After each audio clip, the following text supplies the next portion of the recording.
ជាធម្មតាបើសិនអ្នកគ្នាចង់ធ្វើការឆ្លាស់ clip របស់យើងឆ្វេងស្ដាំបើសិនអ្នកគ្នាទាញមកចេះវានឹងធ្វើការ override ទៅលើអា clip ខាងឆ្វេងនេះបាត់ហើយបងណាឬក៏អ្នកដែលទើបតែចាប់ផ្ដើមគាត់អាចនឹងទាញចេះហើយទាញនេះមិននេះហើយក៏ទាញនេះធ្លាក់មកចេះវិញធ្វើតាមនឹងអត់ខុសទេប៉ុន្តែវាចំណាយពេលយូរអញ្ចឹងថ្ងៃនេះខ្ញុំមកបង្ហាញអ្នកគ្នាអំពីការប្រើប្រាស់ shortcut មួយចំនួនដើម្បីជួយពន្លឿនដល់ផ្នែក editing របស់អ្នកគ្នាអញ្ចឹងក្នុងករណីដែលយើងចង់ឆ្លាស់ clip ទៅឆ្វេងទៅស្ដាំអ្នកគ្នា select នៅលើអា clip ដែលយើងចង់ឆ្លាស់ហ្នឹងមកបន្តមកទៀតយើងចុច Control Shift ឬក៏ Command Shift សម្រាប់អ្នកប្រើ Mac ហើយអ្នកគ្នាចុចកន្លែង Period Key នៅចិត្តអក្សរ M មានឆ្វេងស្ដាំហ្នឹងក្នុងករណីនេះចង់ឲ្យវាមកស្ដាំយើងចុចមកស្ដាំមកនេះឃើញទេអញ្ចឹងអ្នកគ្នាអាចធ្វើការឆ្លាស់វាទៅណាក៏បានដែរឃើញលឿនទេ shortcut ទី2គឺតាក់ទងនឹងការ refresh clip ជាធម្មតាបើសិនអ្នកគ្នាធ្វើការ drag clip របស់អ្នកគ្នាចូលមកគឺវា override ចេះហើយវាអត់ធ្វើការ repol ស្មើគ្នាទេអញ្ចឹងអ្នកគ្នាត្រូវធ្វើការទាញវាឲ្យវាស្មើគ្នាចេះអញ្ចឹងកន្លែងនេះយើងអត់ធ្វើអញ្ចឹងទេខ្ញុំប្រាប់ shortcut មួយដើម្បីលឿនជាងហ្នឹងអ្នកគ្នាគ្រាន់តែ double click នៅលើ clip ដែលអ្នកគ្នាចង់ធ្វើការ refresh ចូលមកកាន់ source clip របស់យើងមកបន្តមកទៀតអ្នកគ្នាចុច F11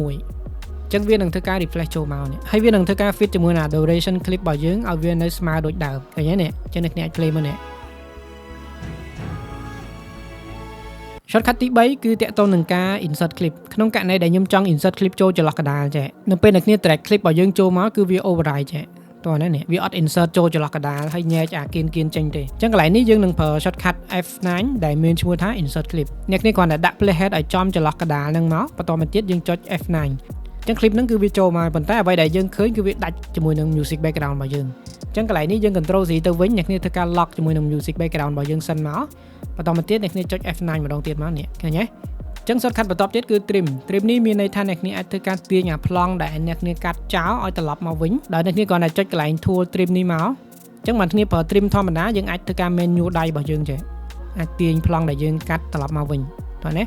ប៉ុន្តែបើសិនជាចង់ប្រើ shortcut គឺយើងប្រើជាមួយនឹង dynamic trim អញ្ចឹង dynamic trim គឺយើងប្រើជាមួយនឹង shortcut 3ដែលមាន JKL J playback K stop L play forward អញ្ចឹងខ្ញុំគ្រាន់តែចុច J មកអូខេ